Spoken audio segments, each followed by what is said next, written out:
আসসালামু আলাইকুম সুধী দর্শক, আমি ব্যারিস্টার এম.কে হোসেন জানাই আপনাদেরকে শুভেচ্ছা স্বাগত এনটিভির এই জনপ্রিয় অনুষ্ঠান আইনি অধিকার থেকে। সুধী দর্শক, আইনি অধিকার একটি আইন বিষয়ক পরামর্শমূলক অনুষ্ঠান। এই অনুষ্ঠানটি প্রত্যেক শনিবার দুপুর 12:30টার সময় স্কাই চ্যানেল 780-তে সরাসরি সম্প্রচারিত হয়ে থাকে। স্ক্রিনের উপরে যে নাম্বারটি আপনারা দেখতে পাচ্ছেন সেই নাম্বারে আপনারা আমাদেরকে কল করুন এবং asylum, immigration, lease, PPI, divorce সহ যে কোনো বিষয়ে আপনারা আমাদেরকে কোশ্চেন করতে পারেন। কোশ্চেন করবার সময় একটি বিষয়ে আপনারা সতর্ক থাকবেন, সেটা হচ্ছে যে আপনাদের টিভির ভলিউম মিউট করে দেবেন এবং আমাদের সঙ্গে সরাসরি কথা বলবেন, তাহলে আপনাদেরকে আমরা শুনতে পাবো এবং আপনাদের প্রশ্নগুলোর উত্তর দিতে পারবো। সেই দর্শক, আমি বরাবরের মতো অনুষ্ঠানের শুরুতেই কিছু আপডেট দিয়ে থাকি। সেই আপডেট নিয়ে এখন আপনাদের সঙ্গে আলোচনা করব। প্রথম যে আপডেটটা আমি দেব সেটা হচ্ছে যে আমরা জানি যে রেফারেন্ডামের মাধ্যমে যখন আমরা ব্রেক্সিট হওয়ার জন্য ডিসিশন নেই, তারপরে মূলত আপনার 2020 ডিসেম্বর থেকে মূলত ব্রেক্সিট ফাইনালাইজেশন হয়ে যায়। তো তারপরে তো কিন্তু ফ্রি মুভমেন্টটা বন্ধ হয়ে যায়, ফ্রি মুভমেন্ট আর নেই। কিন্তু রিসেন্টলি মূলত ইউ থেকে মূলত বিভিন্ন ধরনের প্রস্তাব দেওয়া হচ্ছে যে বিশেষ করে যারা ইয়াং পিপুল আছে বিটুইন 18 and 30, তাদের ব্যাপারে কোনো লিমিটেড পিরিয়ডের জন্যে কোনো ফ্রি মুভমেন্ট করা যায় কি না। তো এটার ব্যাপারে মূলত ইউ একটা ডিল এগ্রি করতে চাচ্ছে ইউকের সঙ্গে, যাতে করে যারা বিটুইন 18 and 30 যারা এবং তারা দেশে আসতে পারবে, সেটা হচ্ছে স্টাডি অ্যান্ড ওয়ার্ক করতে, because of the work of the ব্রেক্সিটের পরবর্তীতে এটা এক ধরনের একটা ফ্রি মুভমেন্ট এই ইয়াং পিপলদের জন্য করার একটা প্রস্তাব দিয়েছে। এই ধরনের কিন্তু স্কিম অলরেডি ইউকের সঙ্গে বিভিন্ন দেশে রয়ে গেছে। সেগুলো নন ইউ, বিশেষ করে কানাডা, অস্ট্রেলিয়া, এই ধরনের দেশগুলোর সঙ্গে কিন্তু অলরেডি 2 বছরের কিন্তু একটা ইয়াথ মোবালিটি স্কিম কিন্তু অলরেডি আছে এবং সেটা কিন্তু ইফেক্টিভ রয়ে গেছে। তো যে কারণে এই ধরনের একটা ফ্রি মুভমেন্ট করতে যাচ্ছে এবং সেক্ষেত্রে যেটা বলতে চাচ্ছে যে ইন্ডিভিজুয়াল ইউ মেম্বার কান্ট্রির সঙ্গেও মূলত এটা হতে পারে, এমন না যে শুধু ইউর সঙ্গে হতে পারে। এটা যে 27 মেম্বার্স আছে ইউরোপিয়ান যে ইউনিয়নে, তাদের প্রত্যেকটা দেশের সঙ্গে আলাদাভাবে হতে পারে অথবা শুধু একটা দেশের সঙ্গেও হতে পারে। তবে এ ব্যাপারে লেবার পার্টি মূলত কিছুটা দ্বিমত পোষণ করছে। তো লেবার পার্টি যেটা বলতে চাচ্ছে যে তাদের এই ধরনের মোবাইলিটি স্কিমের কোনো প্ল্যান তাদের নাই এবং তাদের সিঙ্গেল মার্কেটে যাওয়া কিংবা কাস্টমস ইউনিয়ন অথবা ফ্রি মুভমেন্টে যাওয়ার তাদের কোনো ইচ্ছা নাই, যদি তারা সামনের যে জেনারেল ইলেকশন আছে সেখানে যদি তারা সংখ্যাগরিষ্ঠতা পেয়ে যদি ক্ষমতায় যেতে পারে। এবং তারা বলতে চাচ্ছে যে তাদের যেটা ইচ্ছা আছে সেটা হচ্ছে যে তাদের একটা ইমপ্রুভ একটা রিলেশনশিপ করতে চায় ইউকে এবং ইউর সঙ্গে, এবং সেটার মূলত যে এগ্রিমেন্টটা হবে সেটা মূলত রিকগনাইজ করতে চায়। সেটা হচ্ছে work qualifications, trading food and agricultural products and touring performers, এগুলোর উপরে মূলত তারা রিলেশনশিপটা ইমপ্রুভ করতে চায়।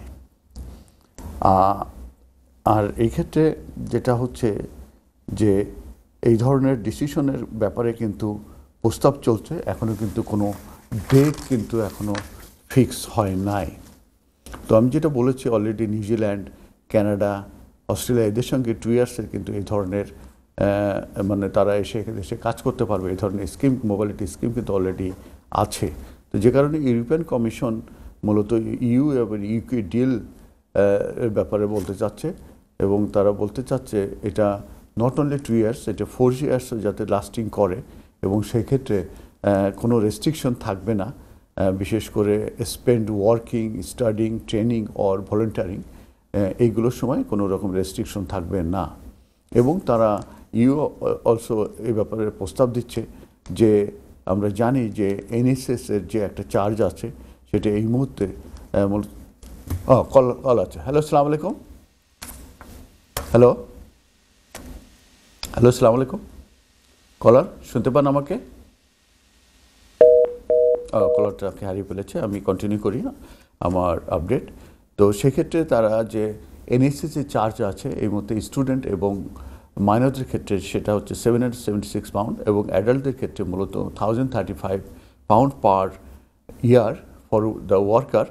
এইটাই মূলত তারা চাচ্ছে যে এটা যাতে করে ওয়েভ করা যায় এবং টিউশন ফির ব্যাপারে অফার দেওয়া হয়েছে যে রেসিডেন্ট যে স্টুডেন্টরা যে টিউশন ফি দেয় সেই টিউশন ফিটা যেন ওই ইউ সিটিজেনদের জন্য অ্যাপ্লিকেবল হয়, যে স্টুডেন্ট যারা এই দেশে আসতে চায়। তো এই প্রস্তাবগুলো মূলত এবং তাদের যে ফ্যামিলি রিউনাইটেডের একটা অপশন সেটাও যেন কার্যকরী থাকে। তার মানে এনএসএস তারা ওয়েভ করতে বলছে এবং টিউশন ফি যেটা থাকবে স্টুডেন্টদের জন্য সেটা হোম স্টুডেন্টদের জন্য যেটা আছে সেটাই থাকবে এবং তাদের রিউনাইট উইথ ফ্যামিলি মেম্বার্স, এই তিনটে ব্যাপারে তারা মূলত বলতে চাচ্ছে। তো যেটা আমি বলেছি যে এটা মূলত উদ্দেশ্য cultural exchange, providing partner countries are also willing to offer the same opportunities too young British people. তার মানে এই যে অফারগুলো দেওয়া হচ্ছে, টার্মস অ্যান্ড কন্ডিশনগুলো দেওয়া হচ্ছে, সেটা মূলত ব্রিটিশ পিপুলরাও কিন্তু যারা বিটুইন 18 and 30 তারাও কিন্তু এই ইউ কান্ট্রিগুলোতে যেয়ে একই ধরনের সুযোগ সুবিধা পাবে, এটাই মূলত বলা হচ্ছে। এটার ব্যাপারে এখনও আমি যেটা বলেছি যে কোনো রকমের ডিসিশন হয়নি। এখন আমরা ওয়েট করে দেখি, এই ব্যাপারে কোনো আপডেট হলে ভবিষ্যতে আমরা এই অনুষ্ঠানে আপনাদেরকে আপডেট দেব। দ্বিতীয় যে আমি আপডেটটা দিচ্ছি সেটা হচ্ছে যে আপনারা জানেন যে 31 ডিসেম্বর 2024 থেকে কোনো ফিজিক্যাল ডকুমেন্ট যেমন biometric resident permit card, biometric resident card, passport endorsement such as indefinite leave to enter, তারপরে ওয়েটলিং স্ট্যাম্পস, তারপরে vignette stickers in passports such as entry clearance আর ভিসা ভিগনেটস, এগুলো মূলত কিন্তু অ্যাবলিশ হয়ে যাচ্ছে। এগুলোর কিন্তু আর কোনো এক্সিস্টেন্স থাকবে না। ফ্রম 1 জানুয়ারি 2025 থেকে মূলত এই ইউকে ইমিগ্রেশন স্ট্যাটাস যদি প্রুভ করতে হয় সেই ক্ষেত্রে মূলত ই ভিসা মূলত অ্যাপ্লিকেবল হবে এবং সেই ই ভিসাটা কী এবং কিভাবে করতে হবে এই অ্যাকাউন্টটা এবং এটার সুবিধা কী সেটার ব্যাপারে এখন আমি আপনাদেরকে আপডেট দেব। তো প্রথমে হচ্ছে যে ফিজিক্যাল ডকুমেন্ট যেটা মূলত ইমিগ্রেশন স্ট্যাটাস প্রুভ করতে হয় যখন কেউ অ্যাব্রোড ট্রাভেল করে এবং ফেরার সময়, সেটা মূলত আমরা যাচ্ছি যে বায়োমেট্রিক কার্ড কিংবা যেটা বলেছি যে তাদের ইনডোর্স থাকে পাসপোর্টে, এই ধরনের ডকুমেন্ট দিয়েই কিন্তু আমরা আমাদের এখানে মূলত আসার সময় তারা যে কোনো দেশের ইমিগ্রেশন কিন্তু এটা ফিজিক্যাল ডকুমেন্ট শো করতে হয়। তো এইটা কিন্তু মূলত থাকছে না এবং এটা উঠে যাচ্ছে। তো সেই ডকুমেন্টগুলো আমি বলেছি কী কী document: biometric resident permit card যেটা আছে, biometric resident card, passport endorsement such as indefinite leave to enter, wet ink stamps, vignette stickers in passport such as entry clearance or visa vignettes, এগুলো মূলত আর এক্সিস্ট থাকবে না। এখন প্রশ্ন হচ্ছে যে আপনার এই ই ভিসা এটা মূলত আপনারা কিভাবে পাবেন সেটাই হচ্ছে আপনাদেরকে আমি সে ব্যাপারে জানব। তো যে replacing physical documents with an online record of individual immigration status, যেটা আমি বলেছি। ই ভিসা বলতে যেটা বোঝায় সেটা হচ্ছে যে দ্য ইউকেভিএ তারা যে ফিজিক্যাল যে ডকুমেন্ট আছে এটা মূলত তারা রিপ্লেস করে দিচ্ছে এবং অনলাইনে একটা রেকর্ড থাকবে ওই ইন্ডিভিজুয়াল পার্সনের তার ইমিগ্রেশন স্ট্যাটাস সম্পর্কিত ব্যাপারে। আর এটার ব্যাপারে মূলত এটার ব্যাপারে এখন কিভাবে আপনারা এটা অ্যাকাউন্টটা খুলবেন। প্রথমে আপনাদের যে ইমেল আছে সেটা আপনারা সবসময় দেখবেন যখন আপনারা অ্যাপ্লিকেশন করেছিলেন তখন রেজিস্ট্রেশনের জন্য যে ইমেলটা ইউজ করেছিলেন সেটাই মূলত আপনারা খেয়াল রাখবেন, এবং এটা আপনার সলিসিটার প্র্যাকটিসও হতে পারে। সেই সলিসিটার প্র্যাকটিসের যে ইমেল সেটা অনেকে হয়তো ইউজ করেছে রেজিস্ট্রেশনের জন্য, তো সেটার দিকে আপনারা নজর রাখবেন। প্রথমে একটা ইমেল পাঠাবে এবং একটা লিঙ্ক পাঠাবে, সেই লিঙ্কে মূলত আপনারা যাবেন, এবং এমন হতে পারে যে বাই পোস্টেও আপনাদেরকে চিঠি দিতে পারে। আর ইমেলের কথাটা আমি বললাম দুইভাবে কিন্তু হতে পারে। তো প্রথমে আপনাদেরকে এই ইউকেভিএ যখন কন্ট্যাক্ট করবে এবং সেখানে তারা ইনস্ট্রাকশন দিয়ে দেবে যে কিভাবে এটা আপনারা করবেন, তো সেটার ব্যাপারে আমি এখন আপনাদেরকে বলছি যে কিভাবে করবেন।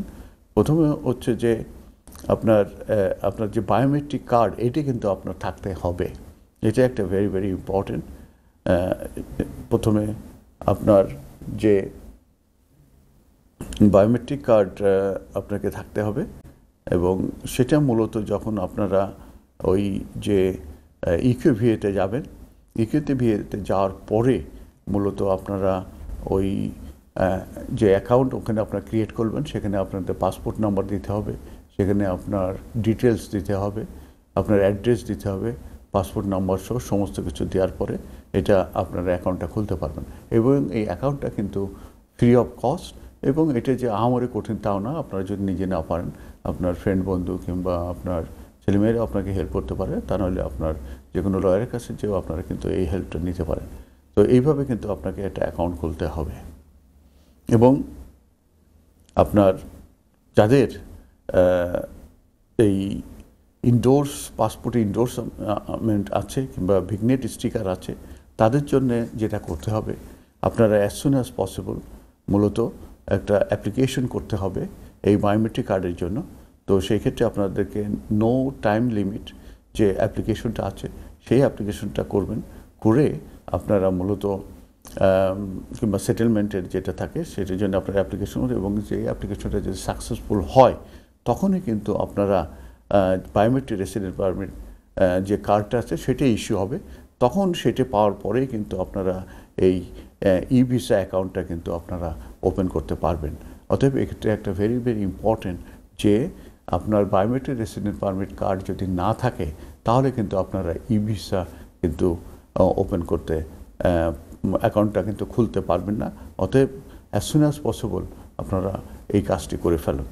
তবে একটা জিনিস এখনও কিন্তু আমরা কোনো কিছু দেখতে পাই নাই যে এই 1 জানুয়ারি 2025 পরে যদি কারো বায়োমেট্রিক রেসিডেন্ট পারমিট কার্ড না থেকে থাকে, সেই ক্ষেত্রে তারা কীভাবে এই অ্যাকাউন্টটা খুলবে সেটার ব্যাপারে কিন্তু এখনও কোনো কিছু বলা হয়নি। এখন আমি আলোচনা করব মূলত এই যে ই ভিসাটা আছে, এই ভিসাটা মূলত কিভাবে আপনাদেরকে বেনিফিট দিবে। এই ভিসা কলার থাকলে আমি কল নেব, তা নাহলে আমি এই আপডেটগুলো দিতে থাকবো। হ্যালো কলার, আসসালামু আলাইকুম। আসসালামু আলাইকুম। ওয়ালাইকুম আসসালাম। ভাই স্টুডিওতে দিবেন? যে আপনি স্টুডিওতে কথা বলছেন, এনটিভি স্টুডিও, এবং আপনি ব্যারিস্টার MQ হাসানের সঙ্গে কথা বলছেন। প্লিজ আপনার প্রশ্নের উত্তরটা বলুন। জি, আমার প্রশ্ন হলো, আমার ওয়াইফ আসছে 2019। জি, উনি আসার আগে আমি 2016 থেকে আমি ট্রিপ পাইতেছি। তখন যখন এক্সটেনশন করলাম 2022-এ, তখন আমি ট্রিপ পাইছি। তখন কি ইন্ডিপেন্ডেন্ট রিভোলারি ফি ওয়েভার থাকবো না? ইনডিফিনিট লিভ টু রিমেন ইউকের জন্য কিন্তু fee waiver not applicable. Fee waiver applicable হচ্ছে যখন আপনার 10 years রুট টু সেটেলমেন্ট কিংবা হিউম্যান রাইটস যেখানে ইনভলভ থাকে, সাধারণত সেই সব ক্ষেত্রে কিন্তু আপনার fee waiver application is applicable. তো আমার মনে হয় যে আপনার ওয়াইফ বোধহয় 10 years রুট টু সেটেলমেন্টে ছিল, সঠিক কিনা? না, উনি 5 year রুটে আসছে। 5 years। হ্যাঁ, 5 years রুট টু সেটেলমেন্টও সম্ভব যদি আপনি ডেজিগনেটেড কিছু আপনার বেনিফিট আছে, যেরকম পার্সোনাল ইন্ডিপেন্ডেন্ট পেমেন্ট কিংবা ডিসেবিলিটি লিভিং অ্যালাউন্স কিংবা কেয়ারার অ্যালাউন্স আছে, এবং এইগুলো যদি আপনার অ্যাডুকেট যদি আপনি আপনার যে রেট হায়ার রেট যদি হয়ে থাকে এবং সেটা যে অ্যাডুকেট হয়ে থাকে, সেই ক্ষেত্রে কিন্তু আপনি এই এক্সটেনশনের সময়ে আপনি ফি ওয়েভার অ্যাপ্লিকেশন আপনার সাকসেসফুল হতে পারে। কিন্তু সেক্ষেত্রে ডেফিনেটলি আপনাদের টোটাল বেনিফিট কী পরিমাণ, বেনিফিট তো না, আপনার ইনকাম কী পরিমাণ এবং সেক্ষেত্রে কিংবা আপনার বেনিফিট কী পরিমাণ পান এবং আউটগোয়িং কী পরিমাণ পান, এইসব ব্যাপারগুলো তারা দেখে তারপরে মূলত এই ফি ওয়েভার অ্যাপ্লিকেশন আপনাদেরকে অ্যাসেস করে হয়তো আপনাদেরকে গ্র্যান্ট করেছিল। কিন্তু যখন indefinite leave to remain in the ইউকেতে আসছেন তখন কিন্তু আপনাদের ফি ওয়েভার অ্যাপ্লিকেশন কিন্তু অ্যাপ্লিকেবল নয়। এক্ষেত্রে আপনাদেরকে 28,000 সামথিং যেটা আছে সেটা কিন্তু আপনাদেরকে পে করতে হবে, তাহলে কিন্তু আপনার indefinite leave to remain in the ইউকের জন্য আপনার অ্যাপ্লিকেশন কিন্তু এন্টাইটেলমেন্ট হবে। আর ধন্যবাদ আপনার প্রশ্নের জন্য। Next caller. হ্যালো, আসসালামু আলাইকুম।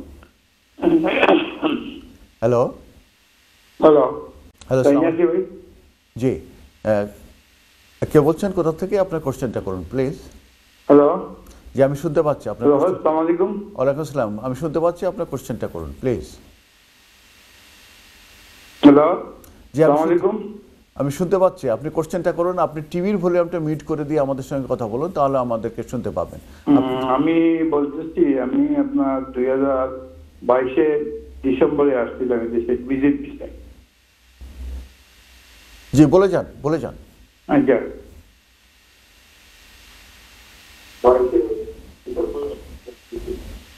আপনি মনে হয় টিভি ফলো করছেন, টিভি রুম থেকে বেরিয়ে যান, মিউট করে দেন। হ্যাঁ, ভিজিটে আসছিলাম। আসার পরে আপনার ফেব্রুয়ারি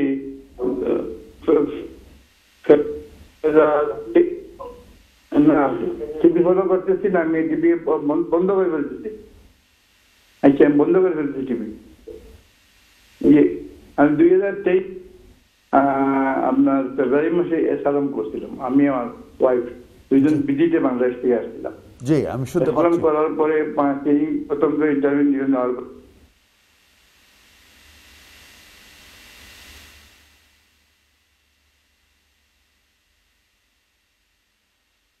ফাইনাল ইন্টারভিউ নেওয়ার পরে 3 মাস কত হয়ে গেল, আমাদের কোনো কিছু জানাইতেছে না।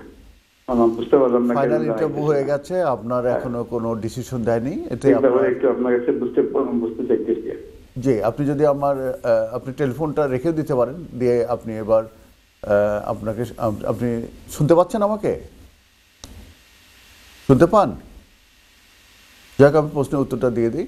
3 মাস হয়ে গেছে আপনার ইন্টারভিউর পরে আপনার মূলত অ্যাসাইলামের উপরে আপনার ডিসিশন দেওয়ার কথা, যে আপনি অ্যাসাইলামে আপনি গ্রান্ট হয়ে আপনি রিফিউজি স্ট্যাটাস পাচ্ছেন কিনা, অথবা আপনাকে রিফিউজ করবে কিনা। রিফিউজ করলে আপনাকে 14 ডেজ সময় দেওয়া হবে, ডেট অফ ডিসিশন থেকে আপনি অ্যাপিল রাইট পাবেন।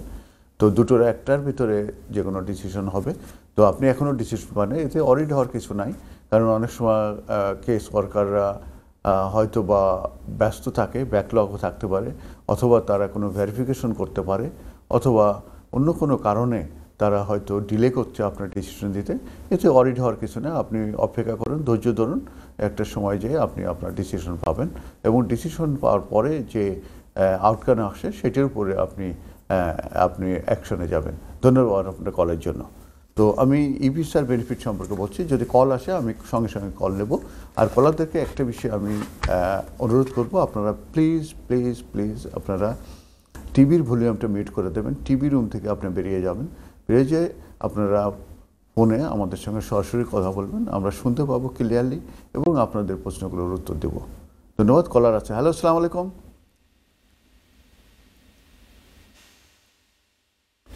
হ্যালো, আসসালামু আলাইকুম। কলার শুনতে পান আমাকে? হ্যালো, আসসালামু আলাইকুম। ওয়ালাইকুম আসসালাম। কে বলছেন, কোথা থেকে? কে বলছেন? কোশ্চেনটা করুন। আপনি এনটিভির স্টুডিওতে কথা বলছেন ব্যারিস্টার এম কে হোসেনের সঙ্গে, প্লিজ। জি, আমি শুনতে পাই। আপনি শুনতে পান আমাকে? জি, আমি শুনতে পাচ্ছি। আপনি আমাকে শুনতে পান? হ্যালো, জি, আমি শুনতে পাচ্ছি। আপনি বলে যান, আপনি আমাকে শুনতে পান?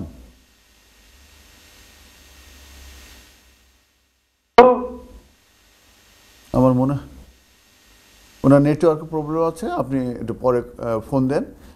আমি এখন বেনিফিট অফ অ্যান ই ভিসাতে চলে যাচ্ছি। তো যখন আপনারা এই অ্যাকাউন্টটা খুলবেন, এই খোলার পরে এই অ্যাকাউন্টটা মূলত কন্টেন্টস করবে আপনার ইমিগ্রেশন স্ট্যাটাস, এবং তার ভিতরে ইনক্লুডিং থাকবে যে আপনার permission to stay in the ইউকেতে, আপনার কবে। হ্যালো, সালাম আলাইকুম, কলার লাইনে আছেন? কলার শুনতে পান আমাকে? ভাই আমার কথা শুনতে পাচ্ছেন? হ্যাঁ, ক্লিয়ারলি শুনতে পাচ্ছে। আপনি প্রশ্নটা করুন প্লিজ। ওকে ভাইয়া, আসসালামু আলাইকুম ভাইয়া। ওয়ালাইকুম আসসালাম। জি ভাইয়া, আমি গত সপ্তাহে আমার একটা প্রশ্ন ছিল, সেটা আনসার অবশ্য পাইছি। ওই যে আমি শুনতে পাচ্ছেন ভাইয়া? জি হ্যালো, জি শুনতে পাচ্ছি, বলে যান ভাই। জি আমি স্টুডিওতে কি কথা বলতেছি নাকি? বারবার বলছি ইয়েস ইয়েস ইয়েস, বলে যান। সরি ভাইয়া, সরি আমার। আমি আসলে গত সপ্তাহে আপনাদের কাছে ফোন করেছিলাম। ওই যে আমি 2 বছর আগে অ্যাসাইলাম ক্লেম করছিলাম, করার পরে আমার ফাইনাল ইন্টারভিউ হয়েছিল আজকে ধরেন 4 মাসের মতো হয়ে গেছে। ও তাই তো। তো আবার আমার নেক্সট অক্টোবরে আমার হবে আবার 20 ইয়ার। জি বলুন। অক্টোবরে 20 ইয়ার্স হবে। তো সেক্ষেত্রে আপনারা আমার এটার কোয়েশনের আনসার দিয়েছিলেন, তো এটা আমি পাইছি। এখন আমার আরেকটা কোয়েশন ছিল। তো আরেকটা কোয়েশন ছিল যে আমার ওয়াইফ এর মধ্যে আর কি দেশ থেকে আসছে আর কি এই দেশে। তো ওনার আসার প্রায় বছর খানিকের উপরে হয়ে গেছে। তো ইনশাল্লাহ আমার একটা বেবি আসবে আর কি নেক্সট মান্থে। তো সেক্ষেত্রে আমি জানতে চাইছিলাম আর কি যে আমি তো যখন ইন্টারভিউ দিই তখন তো আমার ওয়াইফের কোনো কিছু আমি তাদের কাছে বলিনি। ফাইনাল ইন্টারভিউতে তারা আমাকে বলছিল কোনো বেবি আছে কিনা বা কোনো ওয়াইফ আছে কিনা, আমি তখন সেটা বলিনি, কারণ তখন আমার দর্শক, হ্যাঁ আপনি লাইন থাকেন, আমরা একটা কমার্শিয়াল ব্রেকে যাব, কিন্তু আমি ব্রেকের ভিতরে আপনার লাইনটা কন্টিনিউ করে আপনাকে আনসারটা দিয়ে দেবো। তো তো হ্যাঁ বলে যান আপনি। তো আপনি এখন নেক্সট মান্থে আমার বেবি হবে আর কি। তো এটা আমি জানতে চাইছিলাম যে আমার তো 20 ইয়ার্সের অক্টোবরে হবে 20 ইয়ার, ইভেন আমার ওয়াইফের বাচ্চা হবে। তখন আমার ওয়াইফ কিন্তু আবার বলছিল যে তারা আছে ওই বয়ফ্রেন্ড আছে। তো সেটা আমার ক্ষেত্রে আর কি বলে নাই, নাম ডিটেলস কিছু বলে নাই। তো এখন আমি এটা জানতে চাইছি আর কি। তো শুধু দর্শক, আমরা একটা ব্রেকে যাচ্ছি আর আপনি কলার লাইনে থাকেন। শুধু দর্শক, আমরা ব্রেকে যাচ্ছি, ব্রেকের পরে আবারও দেখা হবে। সে পর্যন্ত আমাদের সঙ্গে থাকুন। শুধু দর্শক, আইনি অধিকার একটি আইনি বিষয়ক পরামর্শমূলক অনুষ্ঠান। এই অনুষ্ঠানটি প্রত্যেক শনিবার দুপুর 12:30টার সময় স্কাই চ্যানেল 780-তে সরাসরি সম্প্রচারিত হয়ে থাকে।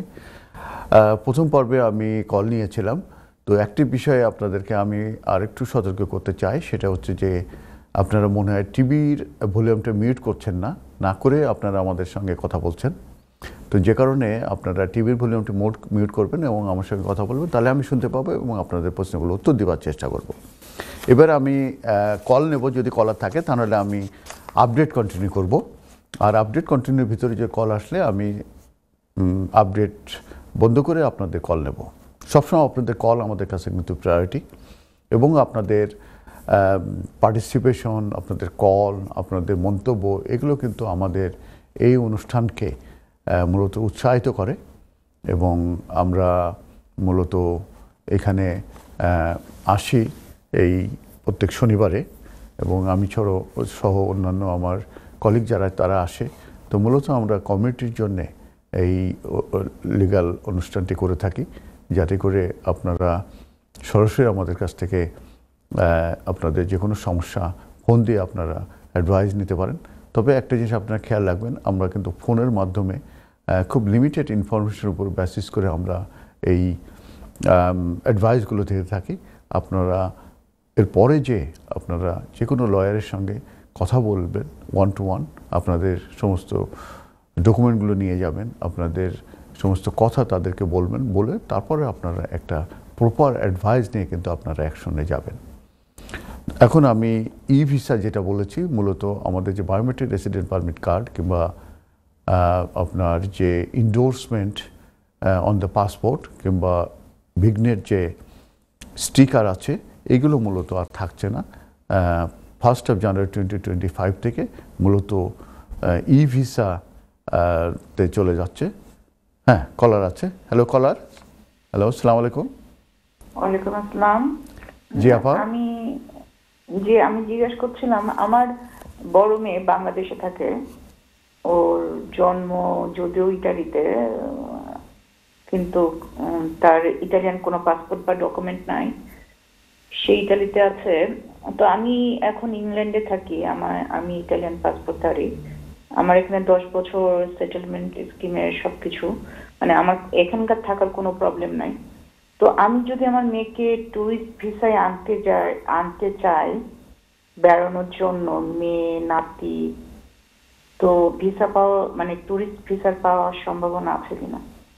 ট্যুরিস্ট ভিসার যে রিকোয়ারমেন্টস, সেটা হচ্ছে যে উনি এদেশে লিমিটেড সময়ের জন্য আসবেন।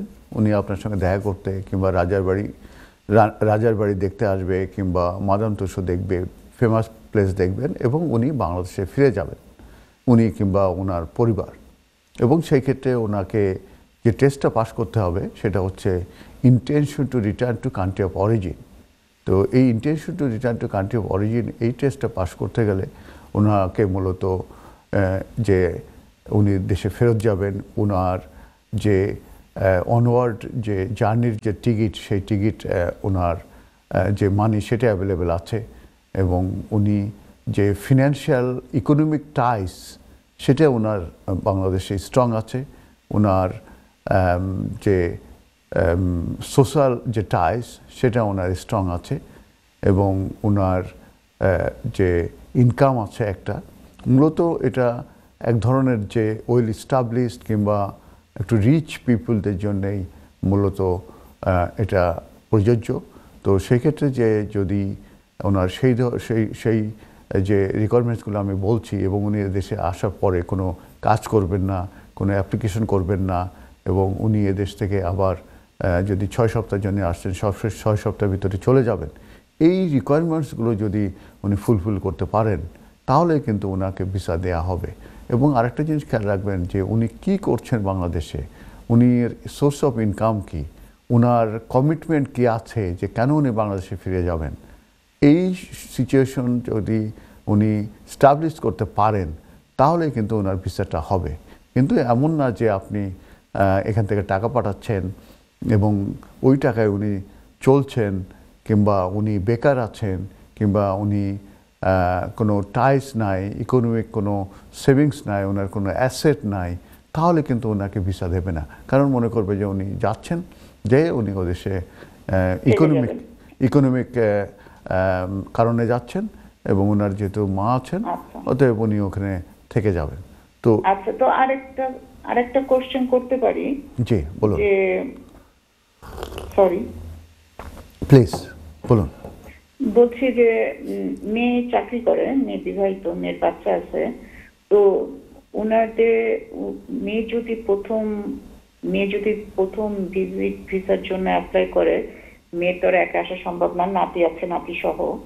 জামাইকে যদি না অ্যাপ্লাই করে, এটার সম্ভাবনা কি একটু বেশি বেড়ে যায় ভিসা পাওয়ার, নাকি না? এটার উপরে কোনো কিছু নির্ভর করে না, নির্ভর করে এইটাই যে ফিনান্সিয়াল সিচুয়েশন দেখবে। ফিনান্সিয়াল সিচুয়েশন বলতে মেয়ে চাকরি করে, হয়তো বড় কিছু না, কিন্তু মেয়ের বাবা পয়সা আলা লোক, অনেক সম্পত্তির মালিক, এটা কি সে শো করতে পারে? তার নিজের নামে থাকতে হবে, তার কোনো রেন্টাল ইনকাম থাকলে সেটা দেখাতে পারবে, তার যদি কোনো হোম ওনার থাকে সেটা দেখাতে পারবে, তার যদি কোনো ফ্ল্যাট যদি থাকে সেটা দেখাতে পারবে, ল্যান্ড প্রপার্টি যদি থাকে সেটা দেখাতে পারবে। সেটা নিজের নামে হবে, অন্যের নামে হলে তো আর সেটা তার হচ্ছে না, তাই না? ওই ভদ্রলোক কিংবা ওই হাজব্যান্ড কিংবা তার বাবা যদি মারা না যান এবং তার নামে ট্রান্সফার না হলে, সেটা তো আসলে এই ভিসা পারপাসে সেটা কোনোই হেল্প করবে না। ওকে, তো এই ভিসা কি 6 মাসের জন্য দেয় নাকি আরো কম? আপনি 1.5 মাসের কথা বলছিলেন। এটা হচ্ছে যে উনি কয় সপ্তাহের জন্য আসছেন। উনি যদি বলেন যে আমি আসলে আমার আম্মাকে দেখতে যাচ্ছি এবং রাজার বাড়ি দেখব, মাদাম তুসো দেখব, অক্সফোর্ড ইউনিভার্সিটি দেখব, ওর বিদেশি বোন আছে, তাকে দেখবে, তাকে দরকার। তো এইটাই আপনার কয়দিন সময় লাগবে? এখন আপনি যদি বলেন যে এই কাজগুলো করতে আমার 6 মাস লাগবে, রিয়েলিস্টিক্যালি কিন্তু ওরা বিশ্বাস করবে না, ওরা মনে করবে এ বোধহয় অন্য কোনো ফন্দি আছে। অতএব রিয়েলিস্টিক হতে হবে আপনাকে। মাদাম তুসু দেখতে একদিন লাগলো, আপনার সঙ্গে এক সপ্তাহ থাকলো, তারপরে অক্সফোর্ড ইউনিভার্সিটি দেখতে গেল, একদিন লাগলো, তারপরে আপনার কি বলে লন্ডন ব্রিজ দেখতে গেল, একদিন লাগলো। এইভাবে আপনি হিসেব করে দেখেন তার রিয়েলিস্টিক্যালি, মানে আপনি রিয়েলিস্টিক্যালি আমি যেটা বলছিলাম 2 মাসের কথা বলছিলাম, কারণ সবচেয়ে বড় কথা তার একটা বোন আছে যে এখনো আন্ডার এজে, আর এই বছর তার 18 বছর হবে। তো বোনের সাথে তার থাকার সময় হয়ে ওঠে খুব কম। ছোটবেলায় তাহলে আপনাকে যে আমি 2 মাস থাকবো, কেন থাকবো, কি রিজনিং কিন্তু আপনাকে দিতে হবে। তা না দেখে এই গ্রাউন্ডে কিন্তু রিফিউজ করে দেয়, যে অনেকে 6 মাস লেখে। তাহলে এখানে যদি রিয়েলিস্টিক্যালি কেউ আসে, ধরেন আপনার সেনায় থাকার জায়গা পাইলো, কিন্তু অনেকের আছে হোটেলে থাকতে হবে। 6 মাস হোটেলে থাকতে গেলে তাদের আপনি হিসেব করেন কী পরিমাণ মানি। এখন দেখা গেলো যে তার যে ব্যাংকের স্টেটমেন্ট আছে সেখানে তার 2000 পাউন্ড আছে। এখন এক একটা রেস্টুরেন্টে, এই 5 স্টার হোটেলে যদি উনি থাকতে চান, তাহলে 6 মাসের জন্য কী পরিমাণ, এখানেই তো মানে শুভঙ্করের ফাঁকের ভিতরে পড়ে যাচ্ছে। বোঝাতে পারছি? আপনাকে চিন্তা করতে হবে যে আপনি যদি ওই ডিসিশন মেকার হন, তাহলে আপনি কি চিন্তা করবেন। অবশ্যই এইটাই, সেই কারণে শর্ট টাইম দিলে সবচেয়ে বেটার। আপনি সে বেশি থাকতে পারবে, কিন্তু একটা জিনিস মনে করবেন, সে যদি লিখে যে আমি 2 মাস থাকবো, সে যদি 6 মাস থাকে, সেকেন্ড টাইম যখন সে অ্যাপ্লিকেশন করবে, এই 6 মাস কেন থাকলো 2 মাসের কথা বলে, এইটা কিন্তু একটা ইস্যু হতে পারে সেকেন্ড টাইম যখন করবে। আর আরেকটা যেটা আছে সেটা হচ্ছে যে মাল্টিপল ভিসার জন্য অ্যাপ্লিকেশন করতে পারবে। 2 বছর হতে পারে, 5 বছর হতে পারে, 10 ইয়ার্স করতে পারে, সেটাও উনি করতে পারবেন। সেক্ষেত্রে উনি বলবেন যে আমার আম্মা যেহেতু আছেন, আমি মাঝে মধ্যে যাব, সেই জন্য মাল্টিপল, আমার বোন আছেন দেখতে যাব, এই কারণে। কিন্তু আপনি যদি একবারে 2 মাস দিয়ে দেন, রিয়েলিস্টিক্যালি কিন্তু আমার কাছে, আমি যদি কেস ওয়ার্কার হই, আমার একটু খটকা লাগবে, কিংবা আপনি যদি কেস ওয়ার্কার হন, আপনার কাছে খটকা লাগবে। আরেকটা কোশ্চেন করতে পারি ভাই? আপনি খুব জেন্টলম্যান, প্লিজ একটা প্লিজ কোশ্চেন করতে পারি? এটা যদিও ফ্যামিলিগত ইস্যু, তারপর বলতে বাধ্য হচ্ছি যে আমার ছোট মেয়ে যে এখানে থাকে, সে প্রচন্ড মিস করে বোনকে, এবং এটা অ্যাকচুয়ালি একটা কি বলে এটাকে, অসুখের পর্যায়ে চলে গেছে। এই কারণেই আরো আনানোর চিন্তা করছি। তো এটাকে আমি ডাক্তারের মাধ্যমে কিছু করতে পারি ভিসার ব্যাপারে? ভিজিট ভিসা আমি যেটা বলেছি যে পার্সোনাল ইকোনমিক টাইস, তারপরে আপনার যে আরেকটা যেটা বললাম যে সোশ্যাল টাইস, এই বিষয়গুলোই মূলত ওরা কনসিডারেশনে নেবে। কারণ ওদের কিন্তু কিছু আছে, যখন ডিসিশন নেবে তখন কিন্তু থাকছে যে তার মানি আছে কিনা, তার ইনকাম কি আছে। এগুলো তো দেখালাম, কিন্তু এটার সাথে যদি আমার ছোট মেয়ে তাকে প্রচন্ড ভাবে মিস করে এবং এটা একটা মেন্টাল ডিজিজের দিকে চলে যাচ্ছে ছোট মেয়ের জন্য, এটা কি কোনো ইউজ করতে পারি? হ্যাঁ, সেটা আপনি, এটা কিন্তু সত্যি ঘটনা। হ্যাঁ, সেটা আপনি অ্যাপ্লিকেশন দিতে পারেন, কিংবা আপনার ওই ছোট মেয়ের কাছ থেকে একটা চিঠি নিতে পারেন, সাপোর্টেড বাই দ্য মেডিকেল, যে আমার বোনকে খুব মিস করছি, আমার এই সিচুয়েশন। এটাই হলো মেন কারণটাকে আনানোর।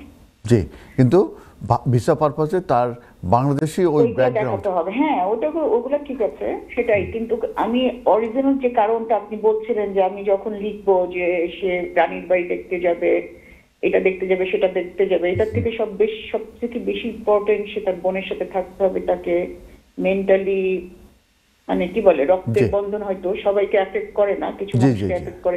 না করে, এটা অবশ্যই করে। তো যেহেতু অ্যাটাচমেন্ট থাকলে তাকে খুব বেশি পীড়া দিচ্ছে, তাহলে সেটাও আপনি উল্লেখ করতে পারবেন, supported by the medical evidence. জি, অনেক ধন্যবাদ আপনাকে। আপনাকে ধন্যবাদ কল করার জন্য। ভালো থাকবেন, শুভকামনা। শুভকামনা। Next caller. হ্যালো, আসসালামু আলাইকুম। হ্যালো, আসসালামু আলাইকুম। টিভির ভলিউমটা বন্ধ করে দেন ভাইয়া, টিভির ভলিউমটা বন্ধ করে দেন, কিংবা টিভি রুম থেকে বের হয়ে আমার সঙ্গে কথা বলুন প্লিজ। টিভির ভলিউম বন্ধ করুন। TV TV TV TV TV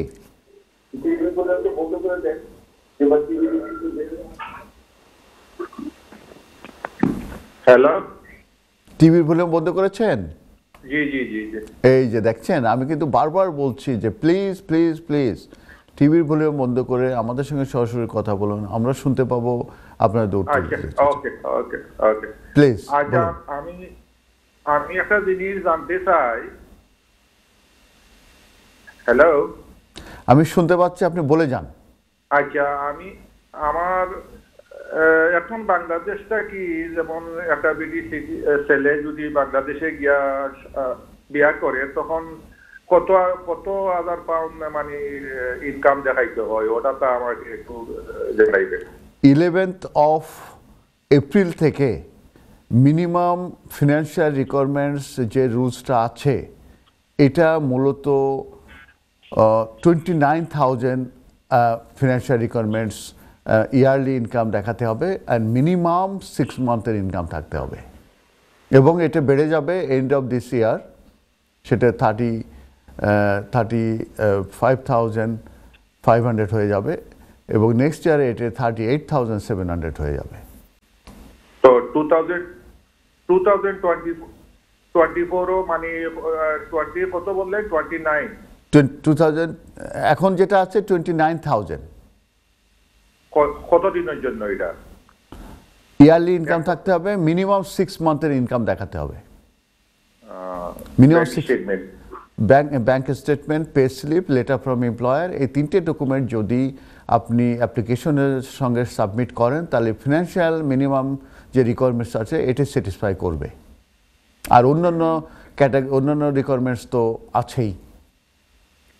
জি জি, না বুঝছি না আমি। যেমন ধরেন কেউ যদি দেশে লইয়া গিয়া শাদি করায় তখন এই ওয়াইজেসটা দেখাইতে হবে। ইয়েস। ওকে, আপনাকে ধন্যবাদ। আপনাকে অনেক অনেক ধন্যবাদ কল করার জন্য। যদি কল থাকে তাহলে ওকে, থ্যাংক ইউ ভাই। Next caller. হ্যালো, আসসালামু আলাইকুম। হ্যালো, আসসালামু আলাইকুম। ওয়ালাইকুম আসসালাম। জি ভাইয়া, আমি একটু প্রশ্ন করতেছিলাম যে আমার ওয়াইফ আর আমার মেয়ের জন্য আমি অক্টোবরে সাবমিট করছিলাম, এখন পর্যন্ত কোনো রেজাল্ট আসে নাই। ওরাকে আমি ফোন করছিলাম ইনকোয়ারি লাইনে, ওরা বলছে it could take up to 6 to 12 months। জি, বুঝছেন, এখন তো এটা প্রায় 4 মাস হয়ে গেছে, এখন আমি কিছু পাই নাই, তাই কি করা যায় এখন? কি অ্যাপ্লিকেশন করেছেন ভাইয়া? অ্যাপ্লিকেশন এক্সটেনশনের জন্য, ওই যে 2.5 years এর পরে যে আবার এক্সটেনশন করা লাগে না, ওইটার জন্য। ওকে, এই অ্যাপ্লিকেশনগুলো, এটা কি 10 years route to settlement? জি জি। 10 years route to settlement-এর অ্যাপ্লিকেশন যখন করবেন এবং যখন আপনি বায়োমেট্রিক দেবেন, সেই বায়োমেট্রিক ডেট থেকে 12 months লাগবে ডিসিশন দিতে। এই মুহূর্তে হোম অফিসের ওয়েবসাইটে সেটাই বলছে। আপনি কেবল 3 মাস হয়েছে, আপনার এখন আসলে কিছুই করার নাই, just keep doing, keep going, আর রিল্যাক্স, এবং 1 বছর 6 মাস হয়ে গেছে, আমি তো অক্টোবরে দিয়েছিলাম, 6 মাস হয়ে গেছে। আরো 6 মাস আপনাকে অপেক্ষা করতে হবে। আমার সেকেন্ড কোয়েশ্চেনটা হচ্ছে যে আমরা কি প্ল্যান করছিলাম যে উমরাতে যাব, তো উমরাতে তো আমি আমার ওয়াইফকে নিয়ে যেতে পারবো না? আপনার ওয়াইফের অ্যাপ্লিকেশন যদি পেন্ডিং থাকে এবং আপনার পাসপোর্ট তো ওদের কাছে না? জি না, পাসপোর্ট তো আমাদের কাছে। ওকে, আপনি যদি, আপনার ওয়াইফ যদি এখন ইউকের বাইরে যায়, এই অ্যাপ্লিকেশনটা উইথড্রন হয়ে যাবে। আচ্ছা, তো আমি শুধু আপনার বায়োমেট্রিকটা কোথায়? বায়োমেট্রিক কার্ডটা কোথায়? বায়োমেট্রিক কার্ডের তো নেট রানার হচ্ছে তোমার জানুয়ারি 22 তারিখ 2014, কথাটা বুঝছেন? জি। তো এখন তো সমস্যা যে উনি তো কাজও করতে পারতেছে না, কাজের জন্য তো যদি অ্যাপ্লাই করি ওরা তো বলে ইনফরমেশন দেওয়ার জন্য। জি, এখন শেয়ার করতে কাজ করবে না, এই জন্য আগে যদি কাজ করতো তাহলে সেটা কন্টিনিউ করতে পারতো। তো আপনি লাইন থাকেন, আমি আর একটু ডিটেলস বলবো। সেই দর্শক, আমাদেরকে একটি কমার্শিয়াল ব্রেকে যেতে হচ্ছে। কমার্শিয়াল ব্রেকের পরে আবারও দেখা হবে। সে পর্যন্ত আমাদের সঙ্গে থাকুন, এনটিভির সঙ্গে থাকুন। সেই দর্শক, আমাদের এটা শেষ পর্বে চলে এসেছি। আমরা অসংখ্য কল নিয়েছি এবং আমরা আপনাদের উত্তর দেওয়ার চেষ্টা করেছি। যারা আপনারা কল দিচ্ছেন তাদেরকে অসংখ্য অসংখ্য ধন্যবাদ এবং কৃতজ্ঞতা। সেই দর্শক, যদি কল থাকে আমি কল নেব, তা নাহলে আমি ই ভিসা বেনিফিটের ব্যাপারে বলছিলাম যে ই ভিসাটা মূলত ইন্ট্রোডিউস হচ্ছে 1 জানুয়ারি 2025 থেকে, এবং এই অ্যাকাউন্টটা যখন আপনারা ওপেন করবেন, এই অ্যাকাউন্টটা মূলত আপনাদের কন্টেন্টস করবে আপনাদের ইমিগ্রেশন স্ট্যাটাস, আপনাদের permission to work, permission to stay, এবং ভিসা কবে এক্সপায়ার করবে, আপনারা right two rent, right to access public fund, এইগুলা।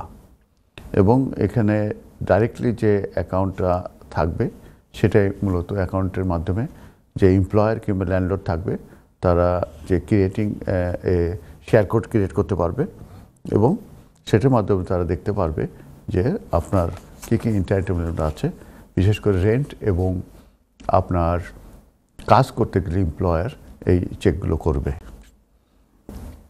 আর সেকেন্ড যে বেনিফিটটা হচ্ছে সেটা হচ্ছে যে আপনার মূলত অপেক্ষা করা প্রয়োজন আর ফিজিক্যাল ডকুমেন্টের জন্য, এটা যখন অ্যাপ্লিকেশনটা সাকসেস হবে এটা আপনার অটোমেটিক্যালি এটা আপনার অ্যাকাউন্টে চলে যাবে আপনার ডিসিশন হওয়ার পরে। আপনার কোনো বায়োমেট্রিক কার্ড এখন যেমন পোস্ট অফিস থেকে কালেক্ট করতে হয় সেটা আর প্রয়োজন নাই। এটা এক ধরনের কুইকার এবং ইজিয়ার প্রুফ, স্ট্যাটাস প্রমাণ করার জন্যে। এবং এই ক্ষেত্রে আপনার কারেন্টলি আপনি যখন ট্রাভেল করবেন তো ন্যাশনাল পাসপোর্ট থাকলেই হবে, এবং সেক্ষেত্রে আপনার এই ইউকে ইমিগ্রেশন ডকুমেন্টের প্রয়োজন নাই। তো একবার যখন অ্যাক্টিভ এই ই ভিসা হয়ে যাবে। হ্যাঁ, কলার। হ্যালো, আসসালামু আলাইকুম কলার। জি কলার। হ্যালো, আসসালামু আলাইকুম। ওয়ালাইকুম আসসালাম। জি, কে বলছেন? জি, আমি জি, আপনি ব্যারিস্টার এম কে হোসেনের সঙ্গে কথা বলছেন স্টুডিও থেকে। জি, প্লিজ বলুন। জি, ওয়ালাইকুম আসসালাম। জি, আমার নাম আতাউর রহমান তালুকদার, ব্র্যাডফোর্ড থাকি আমি। ও, ব্র্যাডফোর্ড থাকেন। ঠান্ডা কেমন? ঠান্ডা পড়ছে না সামার এখনো? জি, ঠান্ডা নাকি সামার? ঠান্ডা চলে এখন তো যারা কিছু 2 সপ্তাহ ধরে মনে হয় ইংল্যান্ডে আরবার পড়া আসছে। ব্যাপারটা কি হচ্ছে বলেন দেখি, সামার কি আসবে না? সামার আসবে ইনশাল্লাহ, আসবো। এই দেশে আসলে তো সীমিত ভাবে আসে। ও, আমি তো গার্ডেনিং করব। আমিও তো প্রায় 38 বছর 39 বছর হয়ে গেছে দেশে। জি, তবে আমি তো জানতাম এই দেশের ওয়াদার, ব্রিটিশ মাইন্ড, ব্রিটিশ পিপল, একটা কথা আছে না আমরা। জি, তো যাই হোক, এটা তো আর আমরা জানি সবে। এখন কি করা যায়? তারা চেঞ্জ হয়ে গেল, মানে তারা ওয়াদারও চেঞ্জ হয়ে যায়। জি, আচ্ছা, ইনশাল্লাহ আপনারা আমি আপনি একটু বেশি বেশি দোয়া করেন। আমি তো গার্ডেনিং করব, আমি তো গাছ টাছ লাগাতে পারছি না। ইনশাল্লাহ লাগাইবো। আমিও গার্ডেনিং করতাম, চাইতাম। আমারও আপনারা আসছিলাম সপ্তাহে, কিন্তু আমিও পারতাম না করতাম। ইনশাল্লাহ হইব, আইব, চেঞ্জ হয়ে যাব। নেক্সট উইক, এক সপ্তাহের ভিতরে মনে হয় ওয়াদার চেঞ্জ হওয়ার সম্ভাবনা আছে ইনশাল্লাহ। ঠিক আছে, আপনি যদি দোয়া করছেন তাহলে চেঞ্জ হয়ে গেলে আমি এখন যদি আপনার কই তা আমি এটা হয় না, আমি আবার 5 ওয়াক্ত নামাজ পড়ি, তাহাজ্জুদ বা হাজত নামাজ ও পড়ি। মাশাআল্লাহ মাশাআল্লাহ। আমার ইউটিউব বাজে, দোয়া দুরুদ আমি নিজেও বাজি। ওহো, ভেরি নাইস। রাত 3টা 4টা রাত, কোনো সময় 4টা পর্যন্ত হাত করি আমি রাত্রে, কিন্তু কোনো সময় 2টা পর্যন্ত, কিন্তু আমিও নিজে বাজি, আমার ইউটিউব বাজে। ও, আপনি এটা একটা আমার নেচার হয়ে গেছে। আগে আসিস না, গত 15-16 বছর ধরে আমার জানেন আমি আতাউর রহমান ব্র্যাডফোর্ড থাকি। অত ভালো মানুষ নাই, আমার আগে কিছু একটু অন্য নমুনায় আওয়ামী লীগ বা বিভিন্ন পার্টি বোঝা চলছি। এখন আমার আবার আরেকটা লাইনে গেছি, আমি জানি না। ও, ভেরি গুড, ভেরি গুড, মাশাআল্লাহ মাশাআল্লাহ। আমিও দোয়া করি সবার লাগে। জি জি জি, আমার আমলটা আমি চারটা হয় না, ওযু থাকে সবসময় আমার। ও মাশাআল্লাহ, ভেরি গুড, ভেরি গুড। এমনি দেখলে তো আমি মাফিও কথা, কিন্তু দাড়ি পাঞ্জাবি ইগু নাই, তুব নাই। এমনি আমার শার্ট হতা লাগাই, আর আমার ইগো আছে সবসময়। কিন্তু মাইন্ডে তো মনে করে আতর মান চেঞ্জ হয়েছে না। আতর মানে ছিলেন মাইন্ডে, আপনি হয়তো এমনি দেখছেন আমারে সব বাচ্চা সব আমার কমবেট চিনেন। লন্ডন আমি সবসময়। ঠিক আছে, আপনি আসলে আমার অফিসে আসবেন, আপনাকে চায়ের দাওয়াত দিয়ে দিলাম ইনশাআল্লাহ। থ্যাংক ইউ ভেরি মাচ বারেসার, খুশি হইলাম। আমি গত সপ্তাহে গিয়েছিলাম, আমি এই যে আমাদের এনাম সাবল্লকে কত হয়েছে, ফজল সাবল্লকে কত হয়েছে আমার গত সপ্তাহে মঙ্গলবারে ওয়াইটা বলে। জি জি, তাদের অফিসে গেছিলাম আমি, চা খাইবার লাগে। এনাম ভাইয়া হয়েছে, কোনো অসুবিধা নেই। আমরা এখন কলে চলে যাই, বলেন আপনার। আচ্ছা, ঠিক আছে। আমি একটা কথা আপনার কইতাম চাইলাম আর কি, যেমন ধরে লেখা একজনের পাসপোর্টের ডে যদি যার কি আগামী জুনে, তার 17 মাস হইয়া গেছে এই আরবার এই যে এই দেশে আইসে 17 মাসের টাইম দিয়ে গেছে। পাসপোর্টের ডেট গেলে পাসপোর্ট তো বাংলাদেশ তো আইতো এখন বই আরবার। তো এমনি কোনো ক্ষতি হইব নি যদি পাসপোর্টে আগে বানানি যায়নি, কতদিন আগে বানানি যায়? বাংলাদেশ তো আমি গেছিলাম কত হাইকোর্ট, তারা কইলা কোনো অ্যাপার্টমেন্ট করা হইতো নাই। তো জুনো পাসপোর্ট যায় কি ডেট জুনও তারা দিচ্ছেন ডেট একটা অনলাইন করে করছে। আমি নানান তো মাতিছি যে আওয়ামী লীগের লাগে প্রধানমন্ত্রীর লাগে 100,000 পাউন্ড খরচ করছি দেশ দিন রাত বেডফোর্টে আইছি, এইটা হইলে অনেক আর হাইকোর্টের কোনটা নাই বুঝছেন না।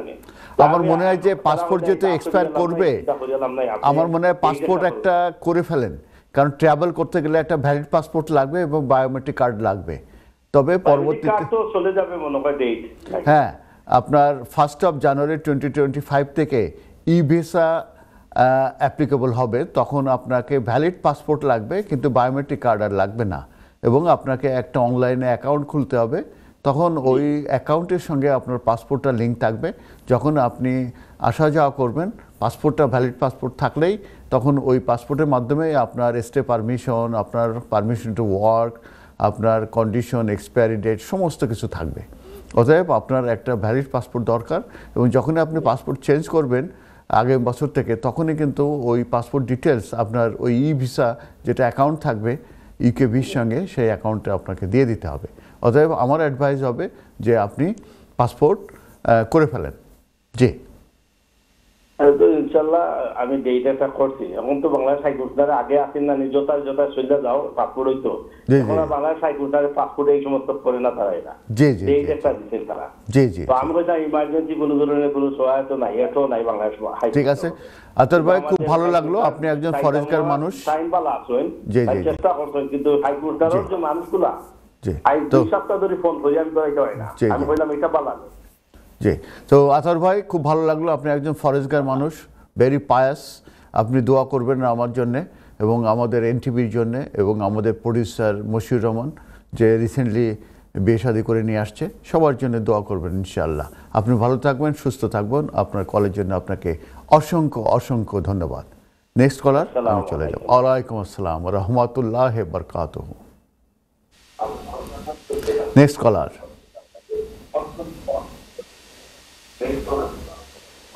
Next caller. হ্যালো, আসসালামু আলাইকুম। আলহামদুলিল্লাহ আলহামদুলিল্লাহ, আমরা তো এইমাত্র আতর ভাইয়ের সঙ্গে কথা বললাম। আপনি কে বলছেন, কোথা থেকে বলছেন? আমি বার্মিংহাম থেকে। ঠান্ডা কেমন ভাই? ঠান্ডা যাচ্ছে না কেন বলেন, দোয়া করেন বেশি বেশি করে। জি, প্রশ্নটা করুন প্লিজ। কোয়েশ্চেন আমি একটা ডিডের জন্য জানতে চাই, কিভাবে ডিড করব বা কি কি লাগবে। জি জি বলুন। কি করা লাগবে বা কি কি জিনিস করতে হবে? জি বলুন। তারপরে আমি ফোন রাখার পরে আমাকে বলবেন কেমন? জি, কি ডিড করতে হবে ভাইয়া? ডিড করার মনে করেন প্রপার্টি এগুলা। এটা কি আপনার কাউকে দিবেন, কোনো ইকুইটি ট্রান্সফার? না, আমি আরেকজনের জন্য, আমার আত্মীয়ের জন্য আলাপ করতেছি। উনি একটা লিজ প্রপার্টি আছে আর কি। ও লিজ, লিজ নেবেন না? জি। তো লিজ যদি আপনি, এটাকে নিউ লিজ হবে নাকি লাইসেন্স টু অ্যাসাইনমেন্ট হবে? New lease.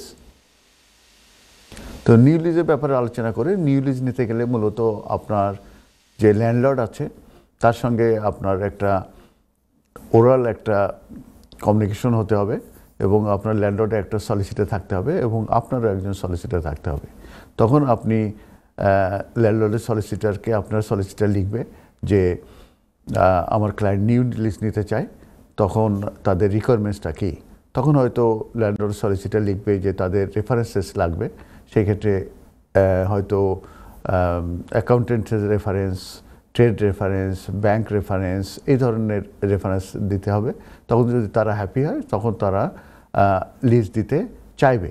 তখন তারা একটা ড্রাফট ডকুমেন্ট পাঠাবে যে লিজটা কোন ধরনের, কত দিনের জন্য হবে, এবং ওর ভিতরে এটা রিনিউয়েবল কিনা, এটা ক্লোজ লিজ কিনা, এটা রেন্ট কত হবে, এটা কবে থেকে ইফেক্টিভ হবে, রেন্ট রিভিউ কবে থেকে হবে, তারপরে এটার লাইসেন্স অ্যাসাইনমেন্ট করা যাবে কিনা এটা নেওয়ার পরে, এবং কোনো প্রিমিয়াম আছে কিনা, এইগুলো দিয়ে একটা ড্রাফট ডকুমেন্ট পাঠাবে। সেই ড্রাফট ডকুমেন্টগুলো আপনার যে সলিসিটার, যে আপনি যে নিচ্ছেন, সেগুলো দেখার পরে আপনাকে অ্যাডভাইস করবে, এবং আপনি যদি হ্যাপি নেন ওটা অ্যাপ্রুভ করে দেবেন।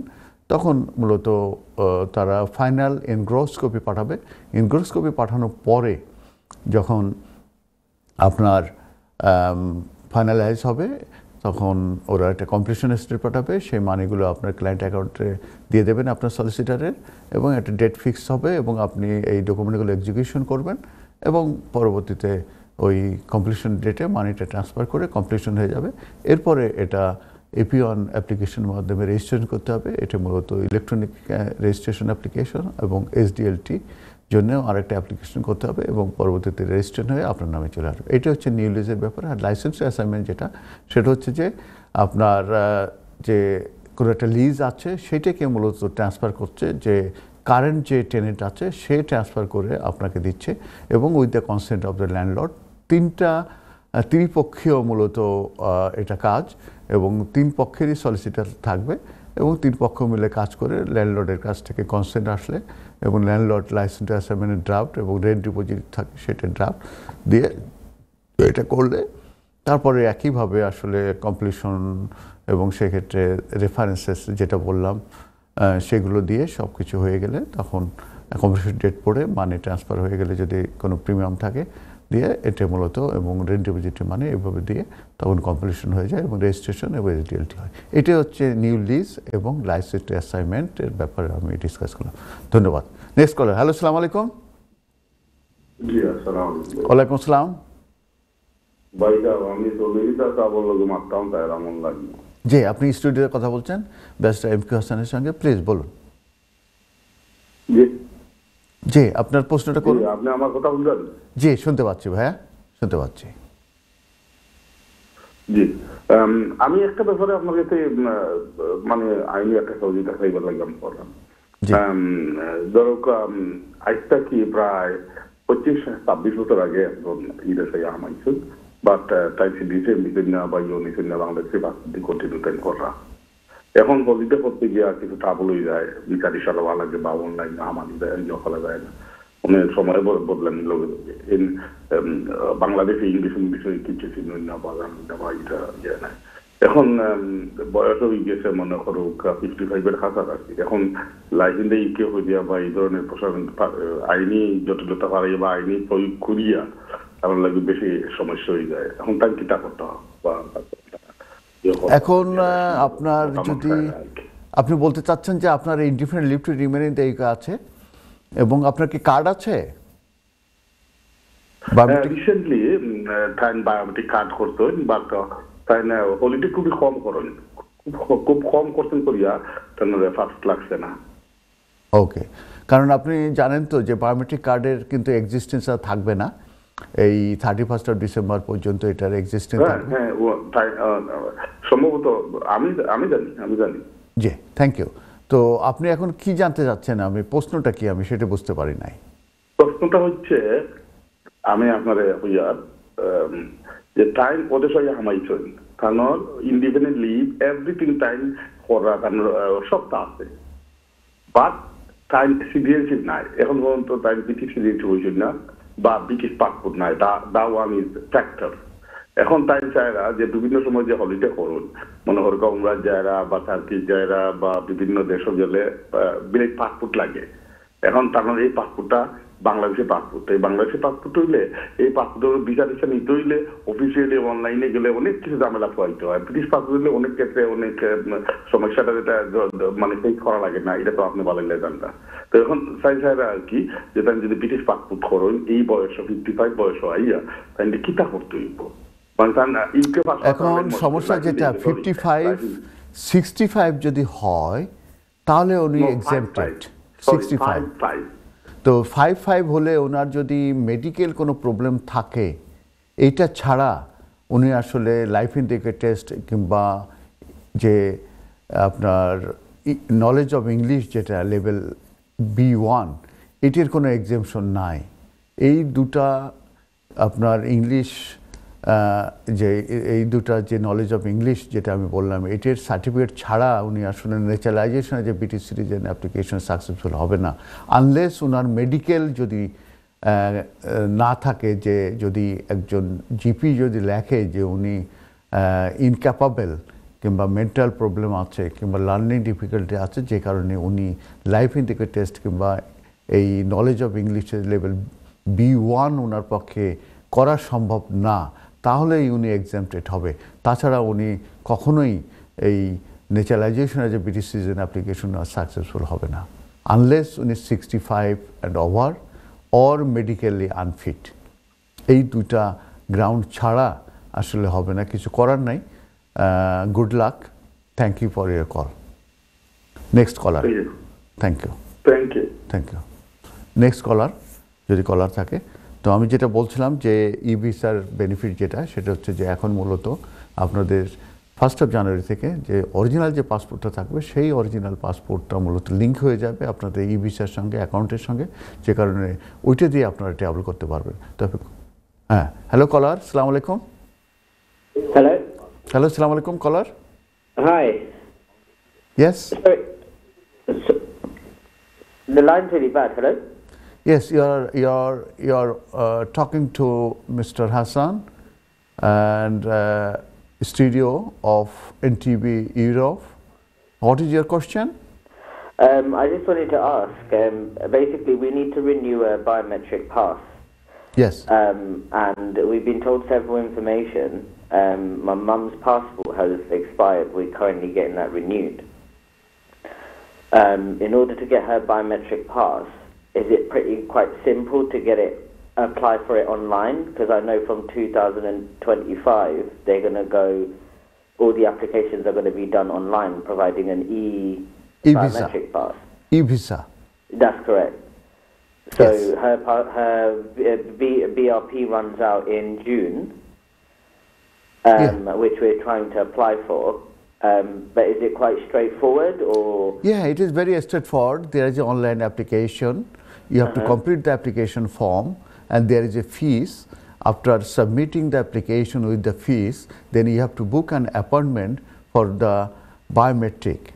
Then Okay, and is that appointment booked with the biometric through the Home Office? Yeah, through the same Procedure? yeah, with the same, when you submit the application, then there will be the next option to book an appointment. Okay, so I've currently done the online form and I'm just waiting. I did the form about a week, 2 weeks ago. Yeah. How long roughly is the time frame? Do you think they'll provide me a time frame? Yeah, so as soon as possible, you have to, I think 40 days, within 40 days, this application draft will be there. So as much as you need, you can amend the application.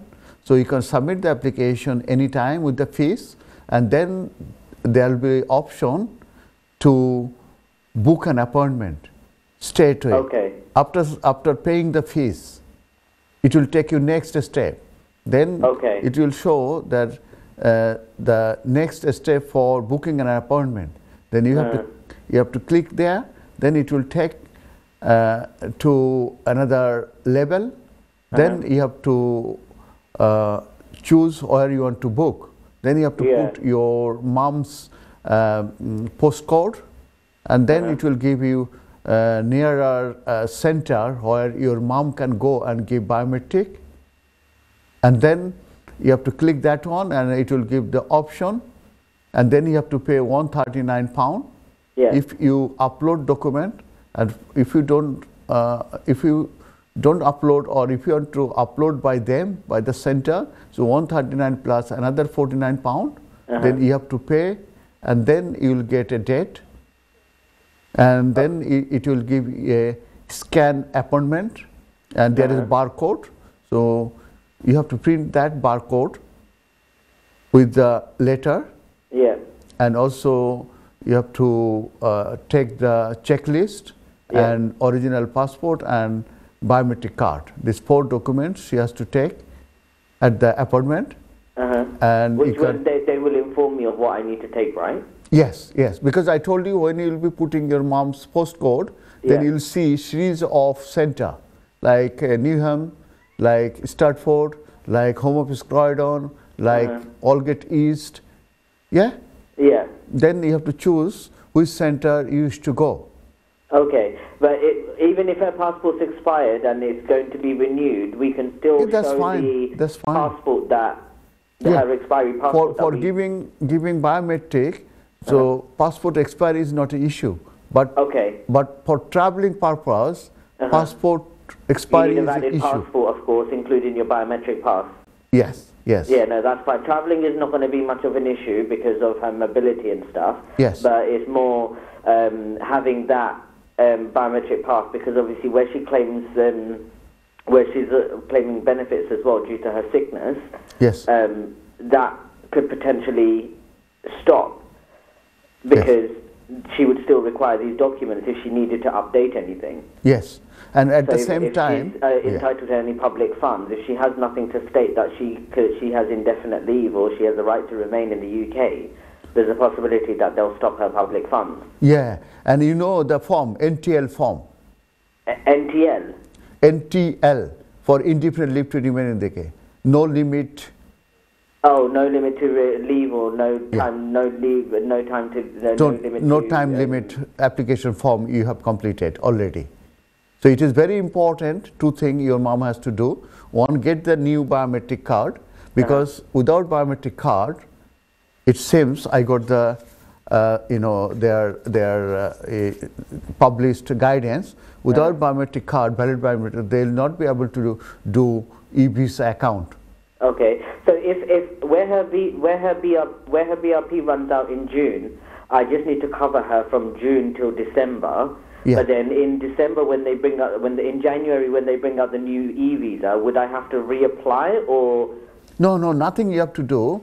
You receive an email, then email or go to EKV, and there will be, and then you can help your mom to open an account for e-visa. Oh, I've already done that. So I think I've received an email from that UK Oh, visa, brilliant, brilliant. But you need state government yeah. email. One more thing, brother.